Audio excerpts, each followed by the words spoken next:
En un mundo corrompido por la maldad, brilla una luz, surge una voz. Abba, Padre. Abba, Padre. Abba, Padre. Queremos escuchar tu voz.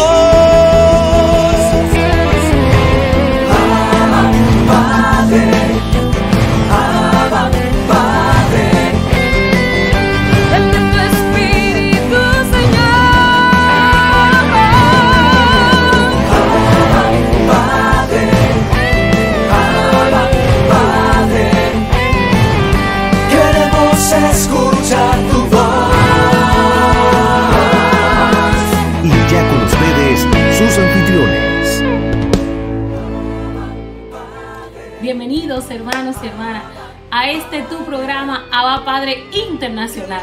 Qué maravilloso es nuestro contenido en este día. Es un contenido de mucha fortaleza y te invita a prepararte. Y para esta preparación es importante que anhelemos, que pidamos desde nuestro corazón que esa presencia viva de Dios descienda sobre nosotros. Te invito a que juntos invoquemos la presencia del Espíritu del Señor. Uno de los aspectos que más me llama la atención del episodio de Pentecostés en Hechos de los Apóstoles capítulo 2 es que aquel viento impetuoso que vino de repente desde el cielo llenó toda la casa donde se encontraban los discípulos. Por eso quiero invitarlos a todos los que nos están siguiendo a que podamos invocar al Espíritu Santo y pedirle que Él con su presencia inunde, llene nuestra casa, la de nuestro corazón y también la casa de nuestra familia. Los invito a cantar.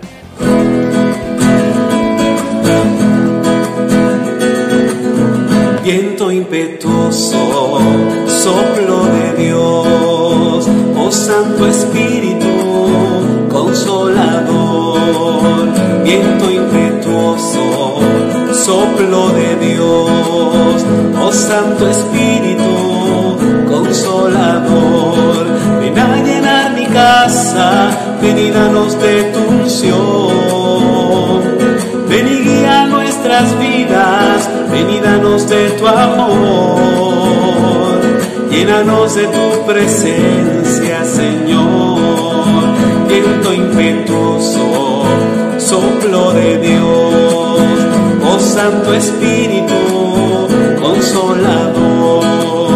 Viento impetuoso, soplo de Dios, oh Santo Espíritu Consolador.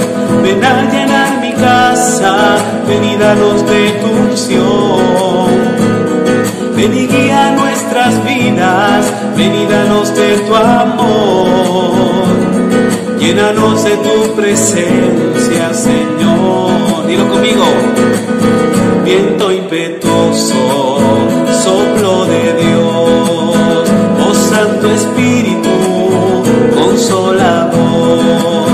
Viento impetuoso, soplo de Dios, oh Santo Espíritu Consolador. Ven a llenar mi casa, ven y danos de tu unción. Ven y guía nuestras vidas, ven y danos de tu amor. Llénanos de tu presencia, Señor. Llénanos de tu presencia, Señor. Dilo conmigo. Llénanos de tu presencia, Señor. Llénanos de tu presencia, Señor. Llénanos de tu presencia, Señor. Pídelo por tu casa, pídelo por tu familia, pídelo por tu país. Llénanos de tu presencia, Señor. Llénanos de tu presencia, Señor.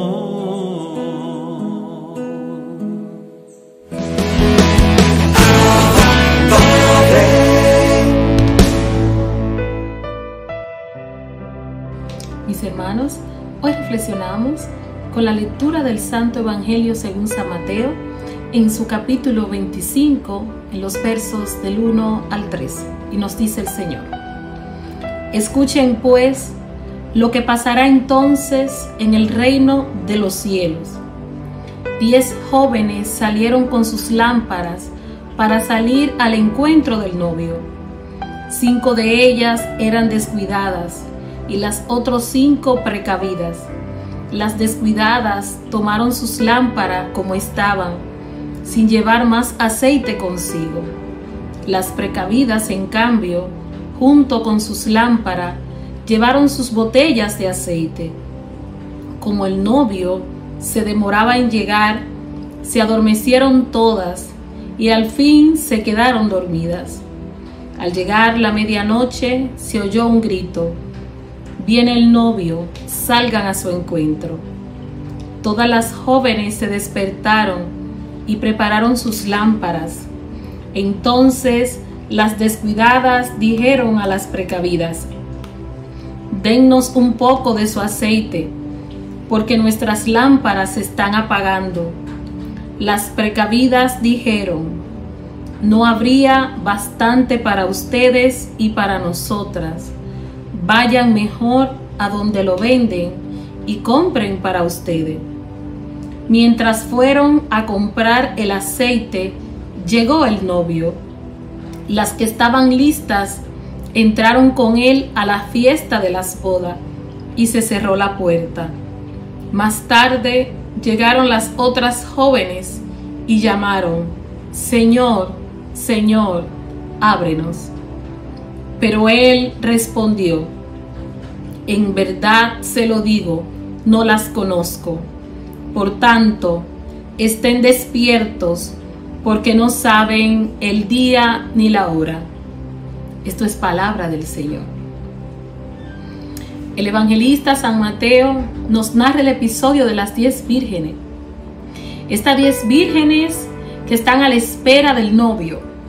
Pero citando el contexto al cual se refiere el evangelista, vamos a trasladarnos al Antiguo Testamento. Que la ley judía, según el Catecismo de la Iglesia Católica, en su numeral 796, nos explica claramente este numeral 796, cómo Cristo es el novio y la iglesia es la esposa. Y los creyentes son los que esperan firmes y atentos la llegada del novio.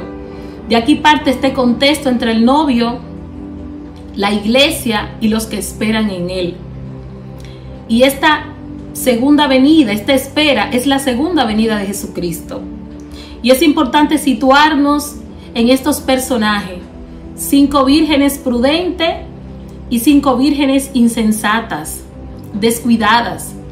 Y un sinnúmero de títulos se les puede agregar a estos 2 personajes.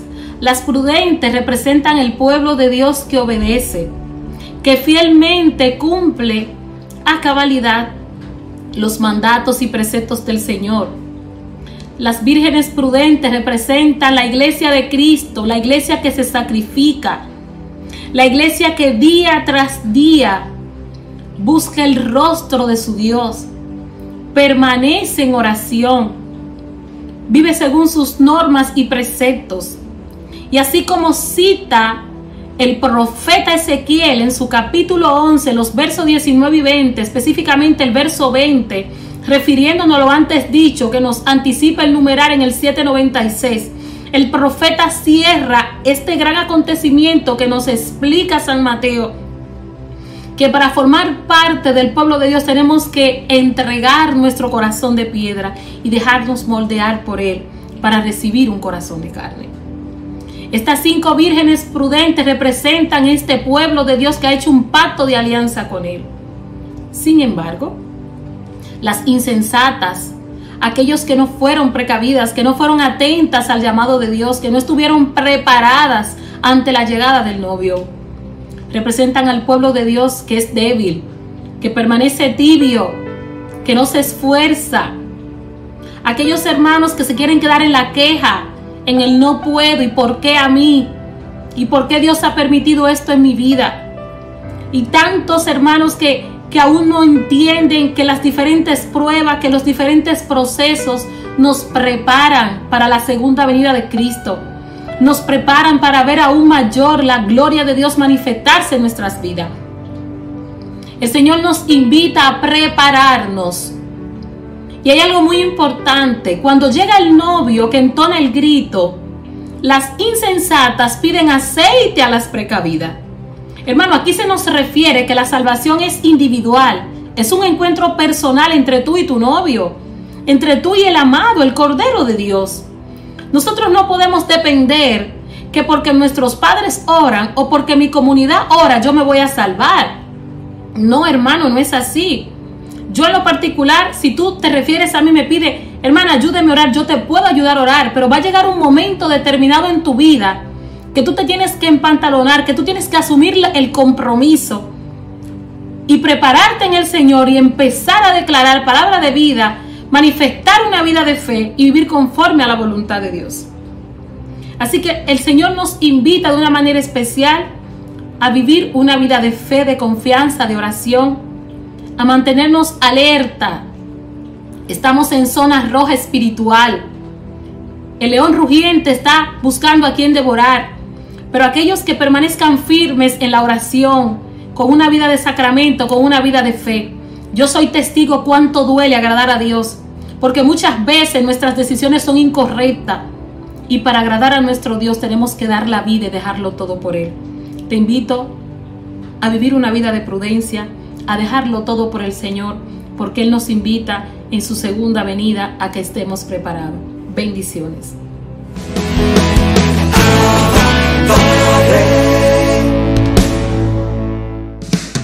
Abba Padre es la revista digital disponible para ti, gratis y mensual.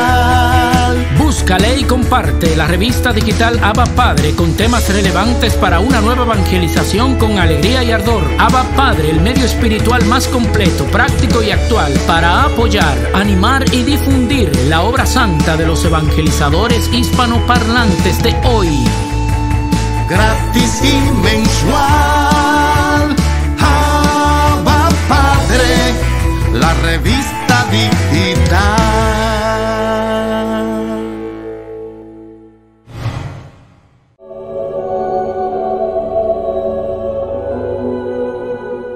Santa Mónica, Madre de San Agustín, año 387. Mónica significa dedicada a la oración y a la vida espiritual. Esta santa mujer se ha hecho famosa por haber sido la madre del gran Agustín y por haber logrado la dificilísima conversión de su hijo. Mónica nació en Tagaste, al norte de África, a unos 100 kilómetros de la ciudad de Cartago en el año 332. Sus padres encomendaron la formación de sus hijas a una mujer muy religiosa pero muy fuerte en su disciplina. Ella nos las dejaba estar tomando bebidas entre horas, aunque aquellas tierras son de clima muy caliente, pues le decía, ahora cada vez que tengan sed van a tomar bebidas para calmarla, y después, cuando sean mayores y tengan las llaves de la pieza donde está el vino, tomarán licor, y esto no les hará mucho daño. Mónica le obedeció los primeros años, pero después, ya mayor, empezó a ir a escondidas al depósito y cada vez que tenía sed se tomaba un vaso de vino. Mas sucedió que un día regañó fuertemente a un obrero y éste, por defenderse, le gritó «¡Borracha!». Esto le impresionó profundamente y no se le olvidó nunca en la vida, y se propuso no volver a tomar jamás bebidas alcohólicas, y lo consiguió. Pocos meses después fue bautizada. En ese tiempo en su tierra bautizaban a la gente cuando ya estaban de varios años, y desde el bautismo su conversión fue admirable. Ella deseaba dedicarse a la vida de oración, de soledad y de espiritualidad, como su nombre lo indica, pero sus padres dispusieron que tenía que casarse con un señor llamado Patricio. Este era un buen trabajador, pero terriblemente malgeniado y además mujeriego, jugador y sin religión ni gusto por la vida espiritual. La hará sufrir lo que no está escrito, y por 30 años ella tendrá que aguantar los tremendos estallidos de ira de su marido, que gritaba por el menor disgusto. pero esto jamás se atrevía a levantar la mano contra ella, la creía demasiado santa para atreverse a golpearla. Tuvieron 3 hijos, 2 varones y una mujer. Los menores fueron su alegría y su consuelo, pero el mayor, Agustín, la hizo sufrir por docenas de años. En aquella región del norte de África, donde la gente era sumamente agresiva, las demás esposas le preguntaban a Mónica por qué su esposo, que era uno de los hombres de peor genio en toda la ciudad, no la golpeaba nunca a ella, y en cambio los esposos de ellas las golpeaban sin compasión. Mónica les respondió: es que cuando mi esposo está de mal genio, yo me esfuerzo por estar de buen genio. Cuando él grita, yo me callo, y como para pelear se necesitan 2, yo no acepto la pelea, pues no peleamos. Esta fórmula se ha hecho célebre en el mundo y ha servido a millones de mujeres para mantener la paz en la casa. Para pelear se necesitan 2, cuando él grita, yo me callo. Patricio no era católico, y aunque criticaba mucho el rezar de su esposa y su generosidad tan grande para con los pobres, nunca se oponía a que ella se dedicara a estas buenas obras, y quizá por eso mismo logró su conversión. Mónica rezaba y ofrecía sacrificios por su esposo, y al fin alcanzó de Dios la gracia de que en el año 371 Patricio se hiciera bautizar, y que lo mismo hiciera la suegra, mujer terriblemente colérica que por meterse demasiado en el hogar de su nuera le había hartado la vida a la pobre Mónica. Un año después de su bautismo murió santamente Patricio, dejando a la pobre viuda con el terrible problema de que su hijo mayor, Agustín, era un rebelde incorregible. Patricio y Mónica se habían dado cuenta de que su hijo mayor era extraordinariamente inteligente y por eso lo enviaron a la capital del estado, la ciudad de Cartago, a estudiar filosofía, literatura y oratoria. Pero Agustín tuvo la desgracia de que su padre no se interesara nada por su progreso espiritual, solo le importaba que sacara buenas notas, que brillara en las fiestas sociales y que sobresaliera en los ejercicios físicos, pero acerca de la salvación de su alma no se interesaba ni le ayudaba en nada, y esto fue fatal para él, pues fue cayendo de mal en peor en pecados y errores. Cuando murió su padre, Agustín tenía 17 años y empezaron a llegarle a Mónica noticias cada vez peores, que el joven llevaba una vida nada santa, que en una enfermedad, que en el temor de la muerte se había hecho instruir acerca de la religión y se había propuesto hacerse católico, pero que sanado de la enfermedad había abandonado el propósito de hacerse bautizar y finalmente se había hecho socio de una secta, los maniqueos, que afirmaban que el mundo no lo había hecho Dios sino el diablo. Y Mónica, que era bondadosa pero no cobarde y floja, al volver su hijo a vacaciones y al empezar al oírle 1000 barbaridades contra la verdadera religión, lo echó sin más de la casa, le cerró la puerta bajo llave, pero sobre todo porque bajo su techo no quería albergar a ningún enemigo de Dios. Pero sucedió que en esos días tuvo Mónica un sueño en el cual vio que ella estaba en un bosque llorando por la pérdida espiritual de su hijo y que en ese momento se le acercaba un personaje muy esplandeciente y le decía: tu hijo volverá contigo. Y enseguida vio a Agustín junto a ella, le narró el muchacho el sueño tenido y él le dijo lleno de orgullo que eso significaba que la madre se iba a volver maniqueísta como él. Pero ella le respondió: el sueño no me dijeron, la mamá se irá donde su hijo, sino tu hijo volverá contigo. Esta hábil respuesta impresionó mucho a Agustín, quien más tarde la considera como una inspiración del cielo. Esto sucedió en el año 437. Faltaban todavía 9 años para que Agustín se convirtiera. Por muchos siglos ha sido bien comentada la bella respuesta que un obispo le dio a Mónica cuando le contó que llevaba años y años rezando y ofreciendo sacrificios y haciendo rezar a sacerdotes y amigos por la conversión de Agustín. El obispo le respondió: esté tranquila, es imposible que se pierda el hijo de tantas lágrimas. Esta admirable respuesta y lo que había oído en sueños la llenaban de consuelo y esperanza, y a pesar de que Agustín no daba la menor señal de arrepentimiento, ella seguía orando y esperando en el Señor. Cuando tenía 29 años, el joven decidió irse a Roma a dar clases allá. Ya era todo un doctor. La madre se propuso irse con él para librarlo de los peligros morales, pero Agustín le hizo una jugada tramposa, de la cual se arrepintió mucho más tarde. Al llegar junto al mar, le dijo a Mónica que se fuera a rezar a un templo mientras él iba a visitar a un amigo. Y lo que hizo fue subirse a un barco y salir rumbo a Roma, dejándola sola allí. Pero Mónica no era mujer débil para dejarse derrotar tan fácilmente. Tomó otro barco y se dirigió a Roma.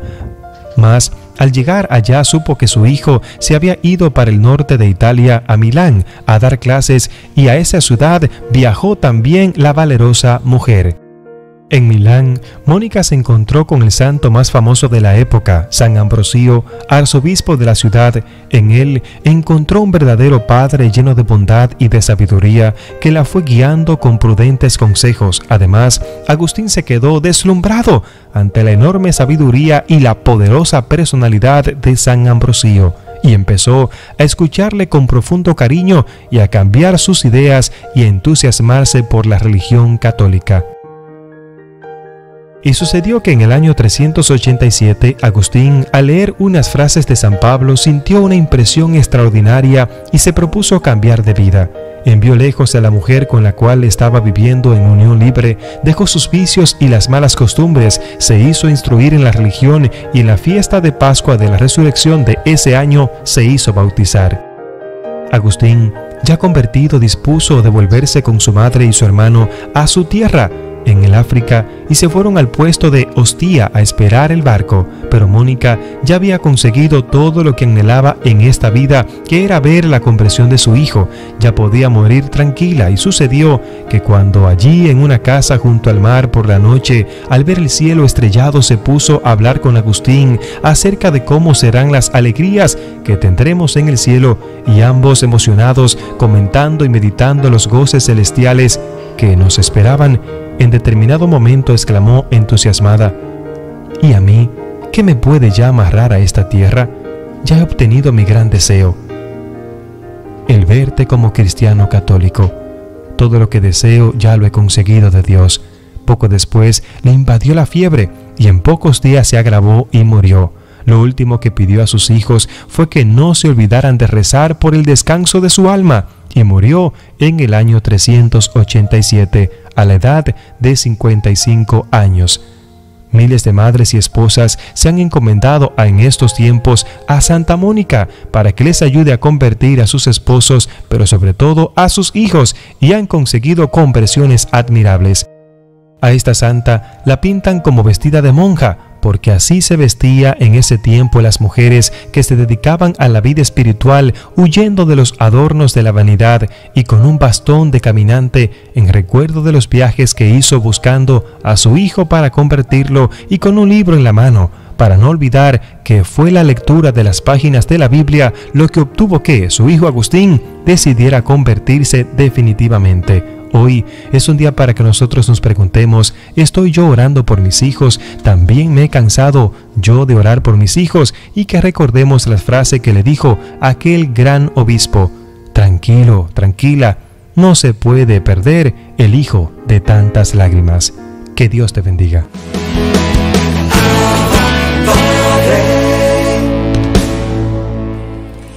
Bienvenidos a esta nueva edición de Cerrando las Puertas al Enemigo, programa que se emite dentro de ese otro bloque, ¿no?, de Abba Padre.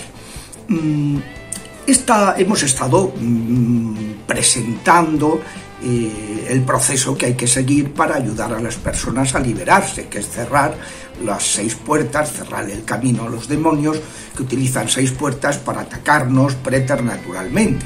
Y hemos aclarado que hay 3 puertas de las que somos responsables y 3 de las que no, y por tanto se da el caso de que el sufrimiento del inocente, gente que no ha procurado, no se ha buscado el incurrir en esto, y que sin embargo está siendo atacado, ¿no? Entonces, pues eso lo hemos aclarado ya.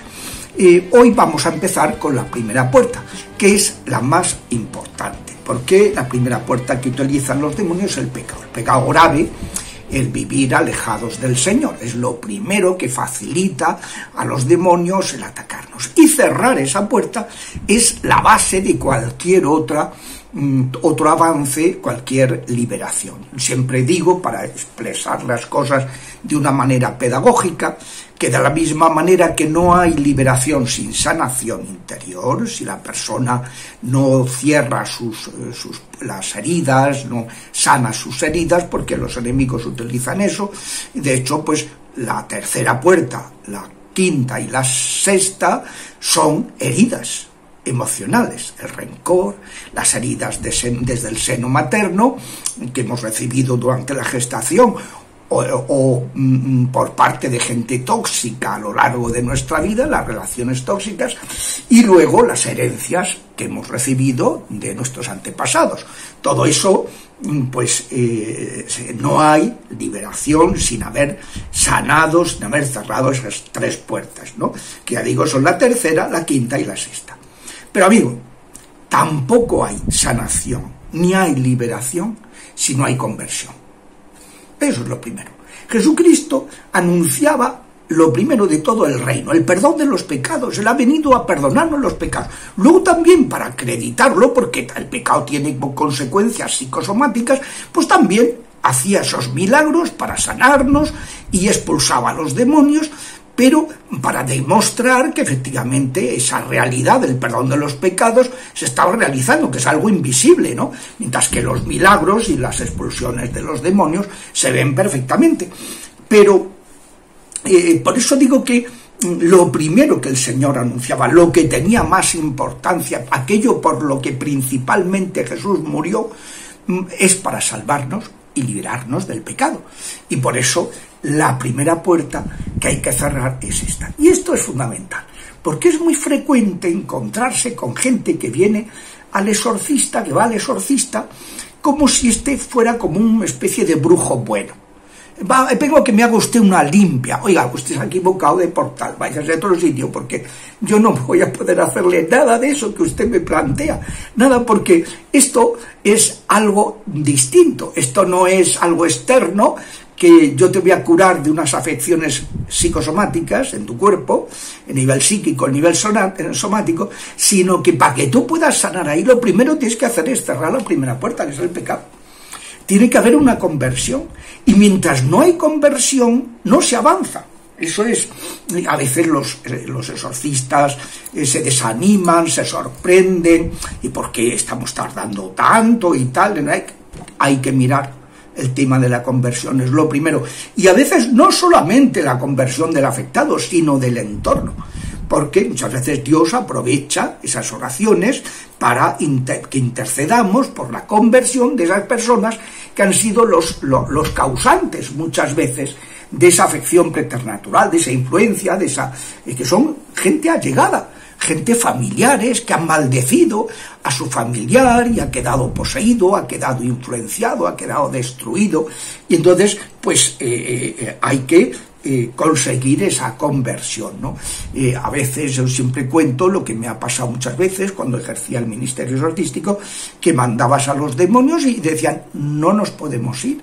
Dice, qué raro, porque siempre tienen que obedecer al sacerdote, que manda adecuadamente. Entonces decían, no, ¿y por qué no podéis ir? Dice, porque ella no nos deja. Ella es nuestra madre, ella. ¿Y por qué no los deja?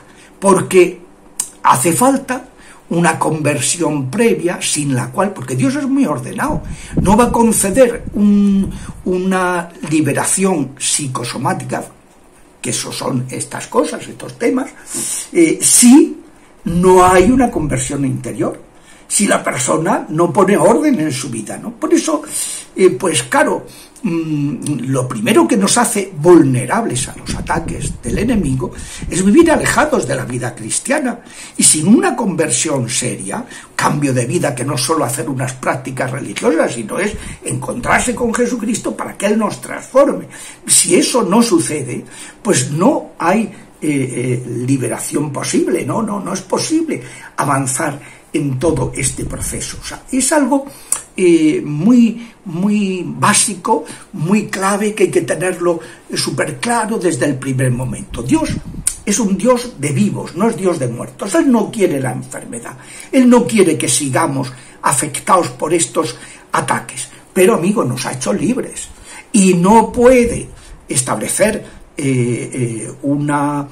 ayudarnos si nosotros no nos dejamos ayudar. Si nosotros estamos en pecado y no estamos dispuestos a salir de esa situación de pecado en la que nos encontramos. Por tanto, esto es algo que hay que partir de esa base. Lo primero, y por eso yo siempre insisto en que la persona que va a un ministerio de liberación tiene que estar acompañada en una comunidad cristiana y acompañada por un ministro, un diácono, un sacerdote, para que lo dirija en el plano espiritual, porque esa va a ser la base de todo lo demás. Hay a veces sacerdotes que no creen en estos temas y dicen, bueno, tú si esto no, tú reza un Padre Nuestro. Y entiendo la razón. Lo primero es la oración, lo primero es el Padre Nuestro, líbranos del maligno, lo primero es la Eucaristía, lo primero es confesarse, es vivir en gracia de Dios, ¿no? Pero no basta. Porque además hay que hacer oraciones específicas de liberación, igual que hacía Jesucristo y le decía a sus apóstoles que echaran a los demonios, arrojaran a los demonios en su nombre. O sea que no basta con rezar un Padre Nuestro, sino que hay que... y esto pues es clave. Y fíjense, cuando la gente va a los brujos para pedirle que hagan un maleficio, un trabajo de destruir a alguien, los brujos a veces les dicen, no, a esa persona no puedo hacerle el trabajo. ¿Y por qué no? ¿Qué quiere? Yo le pago lo que haga falta. Y dice, no, es que si yo hago un trabajo a esa persona que está protegida, yo puedo morir. Ellos lo saben. Que cuando una persona está con Dios, cuando una persona, ojo, que se le puede rebotar el hechizo que se le haga, y ellos, los brujos entendidos, no cometen esa torpeza porque saben que se pueden jugar la propia vida, ¿no? Como de hecho a veces sucede, que se han pasado y se juega la vida. No, no basta estar en gracia de Dios para que no nos sucedan cosas, como ya hemos explicado, pero esa es la base, estar en la gracia del Señor. Seguiremos sobre eso en la siguiente sesión, la semana que viene, si Dios quiere.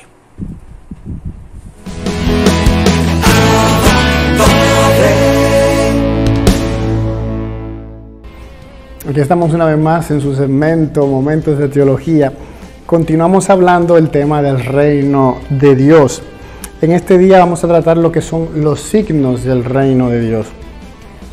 A Jesús acompaña su palabra, su proclamación, con milagros, prodigios y signos. Son normalmente las expresiones que usan los evangelios para referirse a esos hechos sobrenaturales que hacía Jesús, salían de sus manos, que manifiestan que el reino está presente en él, y ellos atestiguan que Jesús es el Mesías anunciado. Los hechos atestiguan que Él es el Mesías anunciado.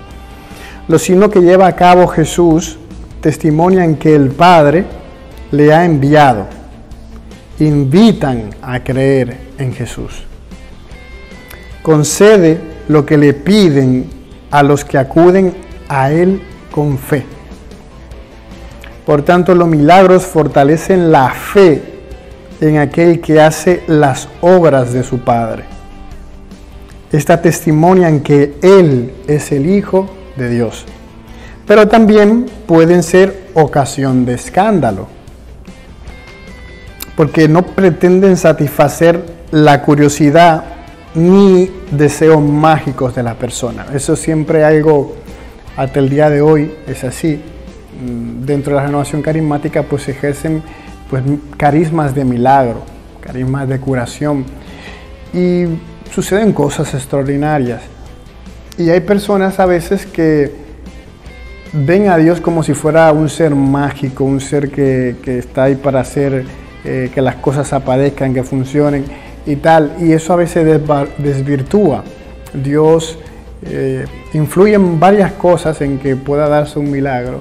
Aparte de la fe del que lo pide, también está la fe del instrumento y también está la voluntad de Dios a veces. porque Él sabe lo que nos conviene. ¿Okay? Entonces él no es alguien el que está obligado a hacer lo que nosotros queramos. Pero Él es Dios, Él es soberano. Y uno le pide a Él humildemente las cosas. Y si Él sabe que eso es un bien para nosotros, nos lo da. Pero Él no es un mago que está obligado a hacer las cosas que uno le pide. O a lucírsela con las cosas. Y a pesar a veces de ser tan evidentes los milagros, Jesús es rechazado por muchos. Por ejemplo, cuando hace la liberación del Genesareno, ¿se acuerdan de la piara de cerdos que van allá los demonios y se arrojan al acantilado? Ese pueblo le pide a Jesús que se vaya de ahí. A pesar de liberar a una persona que ellos conocían, que estaba atado, que era peligroso, endemoniado, aún así ellos le piden a Jesús que se vaya. Y otros a veces hasta le decían que Él lo hacía todo eso movido por los demonios. Por eso su signo a veces no todos tienen la misma capacidad de ver en ese signo que es que está obrando pues Dios. Algunos pues hacen otro tipo de interpretación.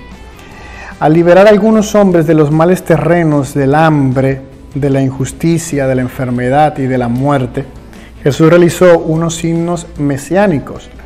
No obstante, no vino a abolir todos los males de aquí abajo, sino a liberar a los hombres de la esclavitud más grave, que era la del pecado. Esa era su misión, que es el obstáculo que en la vocación de hijo de Dios causa todas las servidumbres humanas, todos esos bajos instintos, esa raíz del mal pues viene de ahí. Y Él viene a eso, vino a eliminar ese pecado. La venida del reino de Dios es la derrota del reino de Satanás. Pero si por el Espíritu de Dios, dice Jesús, yo expulso a los demonios, es que ha llegado a vosotros el reino de Dios. Los exorcismos de Jesús liberan a los hombres del dominio de los demonios.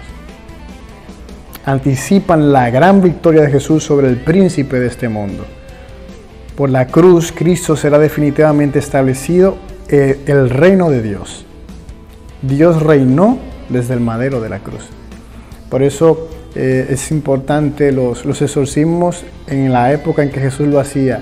Durante toda la iglesia y actualmente siguen siendo ese signo del dominio de Cristo sobre los demonios.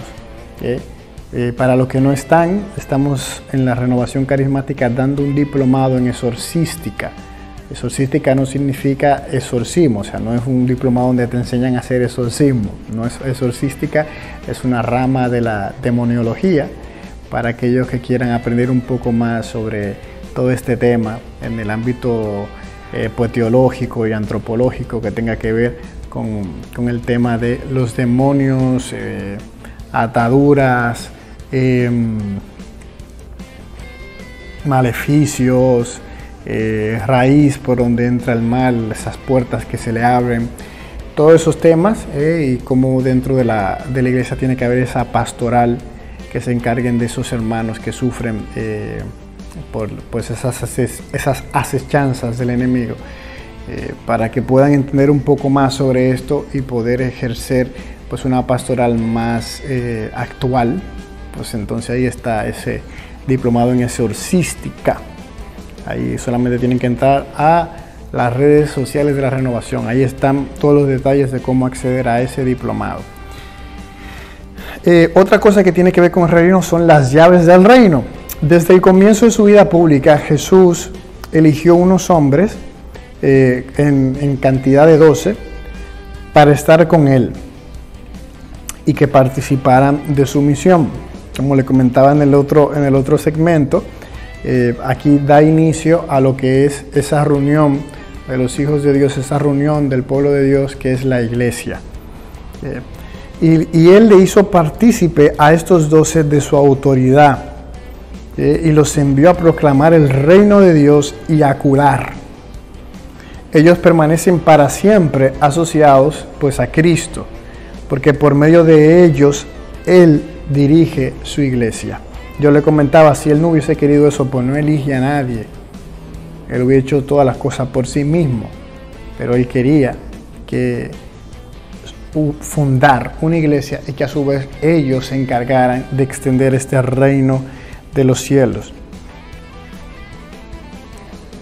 Yo por mi parte dispongo el reino para vosotros, como mi Padre lo dispuso para mí, para que comáis y bebáis a mi mesa en mi reino, y os sentéis sobre tronos para juzgar a las 12 tribus de Israel. Creo que está más que claro.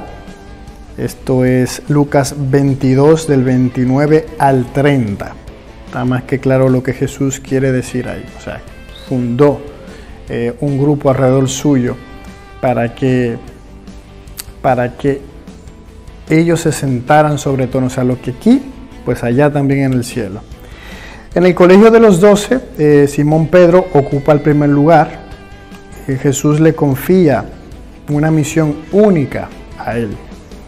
Gracias a una revelación del Padre, Pedro había confesado: tú eres el Cristo, el Hijo de Dios vivo.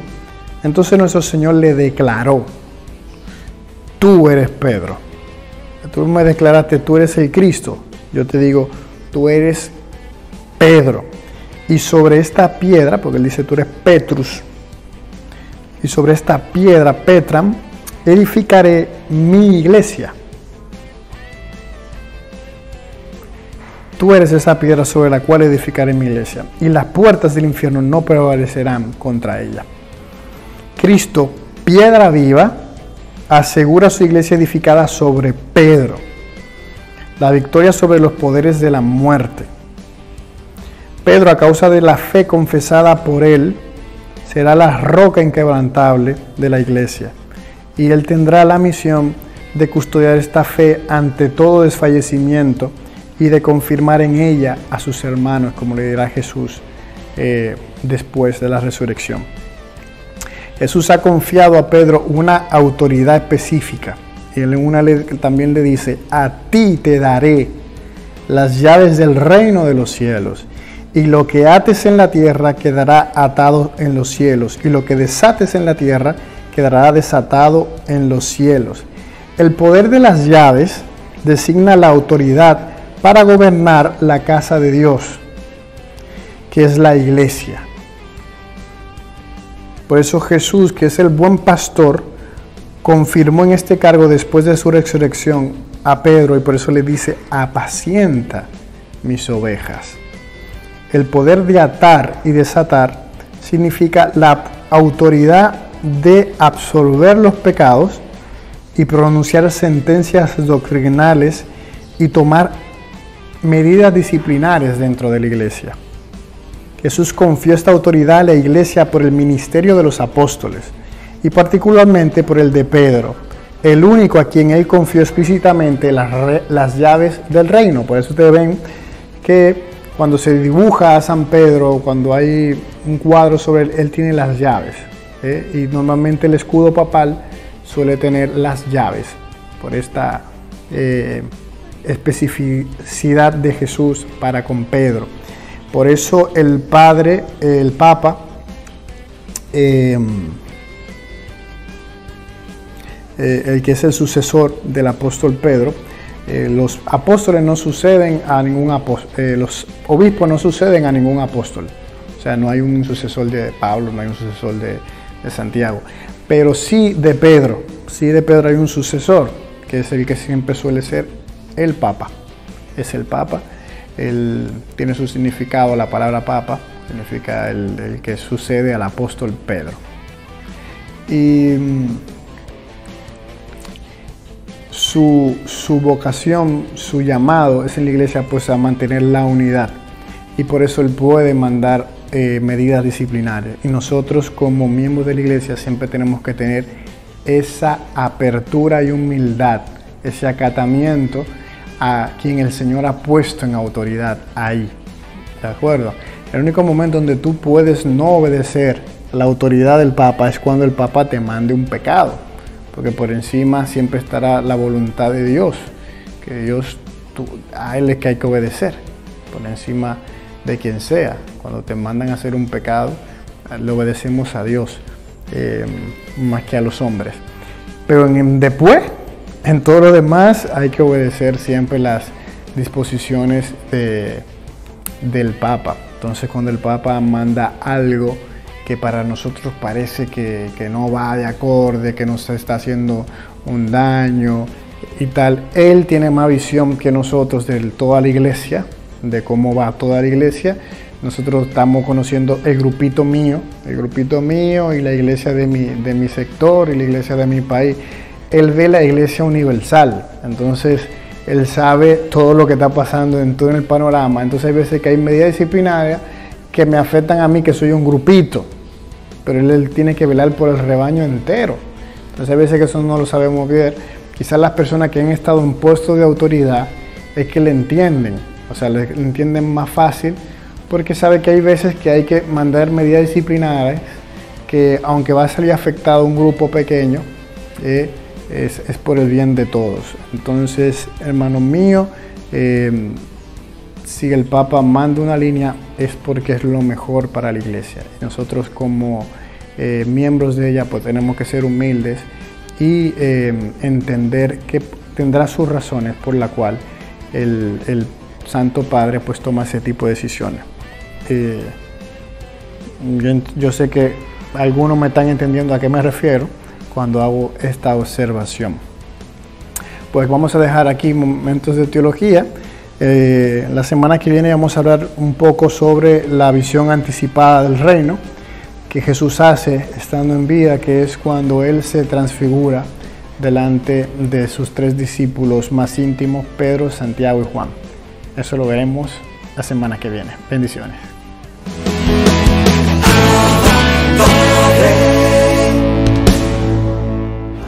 Así despedimos, hermanos y hermanas, tu programa Abba Padre Internacional. Gloria a Dios por este contenido, por estas maravillas, cómo nos ha hablado el Señor a través de nuestros hermanos. Te invito a compartir ese link, y si nos estás escuchando, si nos estás viendo por primera vez, pues te invitamos a suscribirte, haz clic en la campanita y diariamente te llegarán las notificaciones de Abba Padre Internacional. Comparte este link, edifica a los demás hermanos y sé parte de esta gran familia. Bendiciones.